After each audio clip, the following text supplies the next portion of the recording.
விளையாட்டு வீரர்கள் இன்னைக்கு இவ்வளவு பேர் சாதிக்க உதவுனது நம்முடைய அரசுடைய திட்டங்கள்.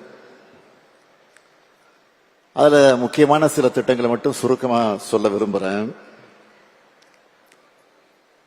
முதல்ல முக்கியமானதை சொல்லணும்னா, கடந்த 4.5 ஆண்டுகள்ல நேஷனல் மற்றும் இன்டர்நேஷனல் அளவில் மெடல்ஸ் வின் பண்ண 5406 விளையாட்டு வீரர்களுக்கு 177 கோடியே 80 லட்சம் ரூபாய் உயரிய ஊக்கத்தொகை வழங்கப்பட்டிருக்கு. இதுல என்ன ஸ்பெஷல்னா, மாற்றுத்திறனாளி விளையாட்டு வீராங்கனைகளுக்கும் மற்ற விளையாட்டு வீரர்களுக்கு இணையா இந்த தொகையை நாம வழங்கிட்டு வரோம். இதுலயும் நாம தான் இந்தியாவுக்கு முன்னோடி. இதுவரை 241 மாற்றுத்திறனாளி விளையாட்டு வீராங்கனைகளுக்கு 29 கோடியே 67 லட்சம் ரூபாய் உயரிய ஊக்கத்தொகை வழங்கப்பட்டிருக்கு. இதன் தொடர்ச்சியா இந்த நிகழ்ச்சியில பன்னாட்டு சாம்பியன்ஷிப் போட்டிகள், அகில இந்திய பல்கலைக்கழகங்களுக்கு இடையிலான விளையாட்டுப் போட்டிகள் மற்றும் தேசிய அளவிலான விளையாட்டுப் போட்டிகளில் பதக்கங்கள் வென்று தமிழ்நாட்டுக்கு பெருமை சேர்த்திருக்கக்கூடிய 1172 வீராங்கனைகளுக்கு 33 கோடி 51 லட்சம் ரூபாய்க்கான உயரிய ஊக்கத்தொகை வழங்கப்பட்டிருக்கு. இதுவரை மொத்தம் 6578 வீரர்களுக்கு 211 கோடியே 39 லட்சம் ரூபாய்க்கு ஊக்கத்தொகை வழங்கியிருக்கிறோம். இந்தியாவிலேயே வேற எந்த மாநிலத்திலேயும் இந்த அளவுக்கு ஊக்கத்தொகையை வழங்கி இருக்க மாட்டாங்க. 2023ஆம் ஆண்டு நான் தொடங்கி வச்ச தமிழ்நாடு சாம்பியன்ஸ் ஃபவுண்டேஷன் மூலமா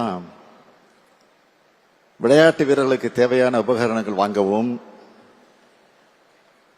அவங்க இன்டர்நேஷனல் கேம்ஸ்ல பங்கேற்கவும், இது தொடர்பான இதர செலவுகளுக்கும் இதுவரை 4231 பேருக்கு 30 கோடியே 21 லட்சம் ரூபாய் நிதி உதவி வழங்கப்பட்டிருக்கு.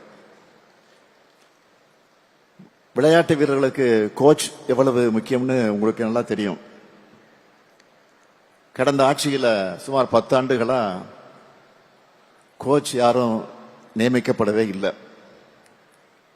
அதைத்தான் தம்பி உதயநிதி பேசுகிற போது குறிப்பிட்டு சொன்னார். நாம ஆட்சிக்கு வந்த பிறகுதான் அதை மாத்தி 2023ஆம் ஆண்டு 76 பயிற்றுநர்களை பணியில அமர்த்தி இருக்கிறோம். மேலும் 4 மாற்றுத்திறனாளி பயிற்றுனர் உட்பட 34 பயிற்றுனர் பணியிடங்களுக்கான அறிவிப்பை போன மாசம் வெளியிட்டோம். ஆண்டுதோறும் சர்வதேச அளவிலும் தேசிய அளவிலும் பதக்கங்கள் பெற்று சிறந்து விளங்குகிற 2 பெண் மற்றும் 2 ஆண் விளையாட்டு வீரர்கள், 2 சிறந்த பயிற்றுனர்கள், 2 சிறந்த உடற்கல்வி இயக்குனர் அல்லது உடற்கல்வி ஆசிரியர்களுக்கு முதலமைச்சர் மாநில விளையாட்டு விருதும் 1 லட்சம் ரூபாய் பரிசும் வழங்கிட்டு வரோம்.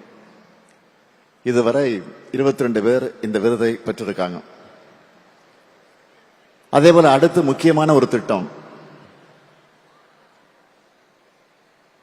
அரசு துறைகள் மற்றும் பொதுத்துறை நிறுவனங்கள்ல 3% ஸ்போர்ட்ஸ் கோட்டாவில் வேலை வாய்ப்பு வழங்கப்பட்டு வருது. இது தொடர்பாக ஒரு சின்ன கம்பேரிசன் மட்டும் சொல்லணும்னு நினைக்கிறேன். 2021ஆம் ஆண்டுக்கு முன் இந்த விளையாட்டு கோட்டாவில் வெறும் 5 பேர் தான் பணியமர்த்தப்பட்டு இருந்தாங்க. ஆனா நாம் ஆட்சிக்கு வந்து 5 மாற்றுத்திறனாளி வீரர்கள் உட்பட மொத்தம் 116 பேரை பல்வேறு பொதுத்துறை நிறுவனங்கள் மற்ற அரசு துறைகள்ல பணியமர்த்தி இருக்கிறோம். ஏன் இவ்வளவு குறிப்பிட்டு நான் இதை சொல்றேன் தெரியுமா? இதனால மோட்டிவேட் ஆகி இன்னும் நிறைய பேர் ஸ்போர்ட்ஸ கரியரா எடுத்துக்கணும். அதுக்காகத்தான் சொல்றேன். மாற்றுத்திறனாளி விளையாட்டு வீரர்களுக்கும் இந்த கோட்டால வேலை கொடுப்போம்னு உதயநிதி சொல்லியிருந்தார். அதன்படி ஜீவோ வெளியிட்டு 62 பாரா வீரர்கள் உட்பட 178 விளையாட்டு வீரர்களுக்கு இன்று பணி நியமன ஆணை வழங்கப்பட்டிருக்கு. சிறந்த விளையாட்டு வீரர்களுக்கு வெளிநாடுகளில் பயிற்சி பெறவும் போட்டிகளில் பங்கேற்கவும் நிதி உதவியும் வழங்கப்பட இருக்கு. 2021 ஆண்டுக்கு முன்ன எலிட் மீம்ஸ் மற்றும் சிடிஎஸ் திட்டத்தின் கீழே பயன்பெற்ற விளையாட்டு வீரர்கள் 162 பேர். அதையும் நாம 375 உயர்த்தி இருக்கிறோம். அவங்களுக்கும் சிறப்பு உதவி திட்டத்தை பயன்படுத்துவதற்கான ஆணை இன்று வழங்கப்பட்டிருக்கு. பன்னாட்டு அளவிலான போட்டிகளில் பதக்கங்கள் பெற ஊக்குவிக்கும் எலிட் திட்டத்தை தொகையும் அதிகரிக்கப்பட்டிருக்கு. வெற்றியாளர்கள் மேம்பாட்டு திட்ட தொகையும் அதிகரிக்கப்பட்டிருக்கு. தேசிய அளவிலான போட்டிகளில் தங்கப்பதக்கங்களை வென்ற விளையாட்டு வீரர்களுக்கு இந்த திட்டத்தின் கீழே வழங்கப்பட நிதி உதவியும் அதிகரிக்கப்பட்டிருக்கு. இப்படி சாதனை திட்டங்களுக்கெல்லாம் மகுடம் வைக்கிற மாதிரி குளோபல் ஸ்போர்ட்ஸ் சிட்டி இன்னைக்கு அடிக்கல் நாட்டி இருக்கிறோம். 261 கோடி ரூபாய் மதிப்பிலான இந்த பன்முக விளையாட்டு உட்கட்டமைப்பு திட்டம் சென்னை செம்மஞ்சேரியில வர இருக்கிறது. அதுல என்னென்ன வர இருக்கிறது என்பதையெல்லாம் வீடியோவில் நீங்க இப்ப பாத்தீங்க. நம்ம சென்னையை பொறுத்த வரைக்கும் இப்பவே செஸ், கிரிக்கெட்டு, ஹாக்கி, டென்னிஸ் ஆகிய விளையாட்டுகள்ல சர்வதேச அளவில் ஒரு முக்கிய மையமா இருக்கு. இந்த திட்டம் வந்ததும் மற்ற ஸ்போர்ட்ஸ்லயும் சென்னை முக்கிய இடத்தை நிச்சயமாக பெறும். ஒலிம்பிக் வீரர்களுக்கான பயிற்சியை ஊக்குவிப்பதோடு விளையாட்டு சுற்றுலா மற்ற சர்வதேச போட்டிகள் நடத்தும் திறனையும் இது மேம்படுத்தும். நான் முதல்வன், புதுமை பெண், தமிழ் புதல்வன், கல்லூரி மாணவர்களுக்கு லேப்டாப், திராவிட மாடல் அரசுடைய பெரும்பாலான திட்டங்கள் இளைஞர்கள் மேம்பாட்டை அடிப்படையாக கொண்டு அமைக்கப்பட்டிருக்கிறது. அதில் விளையாட்டு மேம்பாடு முக்கிய இடம்பெறணும். நம்ம துணை முதலமைச்சர் உதயநிதி அவர்கள் ரொம்ப இன்ட்ரெஸ்ட் எடுத்து வேலை செஞ்சுக்கிட்டு இருக்காரு. அதற்கு சாட்சிதான் இங்க உணர்ச்சி பொங்க பேசிய வீராங்கனை ஸ்னேகாவோட பேச்சு அமைந்திருந்தது என்பதை நாம் கண்கூடாக பார்த்தோம்.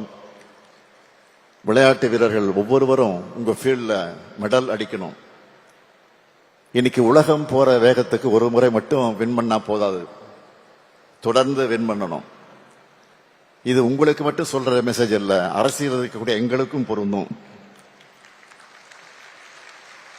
மீண்டும் மீண்டும் வெற்றி பெறணும். அப்படி நீங்க வெற்றி பெற்று வாழ்க்கையில முன்னேற உங்களுக்கு தேவையான எல்லாவற்றையும் செஞ்சு தர நம்ம அரசு தயாராக இருக்கு. நீங்க எதை நினைச்சும் கவலைப்படாதீங்க. நானும் சரி, உங்களுடைய மினிஸ்டர் உதயநிதியும் சரி, உங்களுக்கு என்ன தேவை என்றாலும் அதை செய்து தருவோம். நம்ம இளைஞர்களுக்கு படிப்பும் விளையாட்டும் 2 கண்களாக இருக்கணும். அதனால work while you work, play while you play.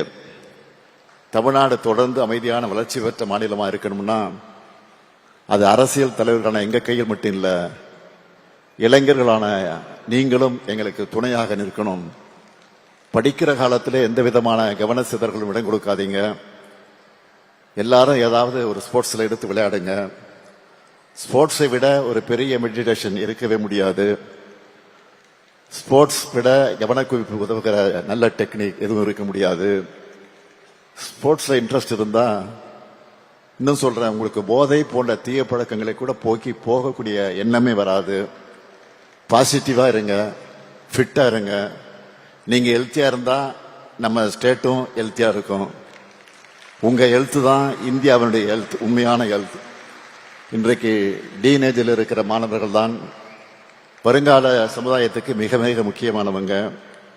உங்களை பாதுகாப்பா வளர்த்தெடுப்பது தான் எங்களுடைய பெரும் பொறுப்பு. அடுத்து அமைய இருக்கக்கூடிய திராவிட மாடல் 2.0ல இன்னும் திட்டங்கள் லைன் கட்டி வர இருக்கு. நாங்களும் வென்று வருவோம், நீங்களும் தொடர்ந்து வென்று வாங்க. வெல்வோம் ஒன்றாக. நன்றி, வணக்கம்.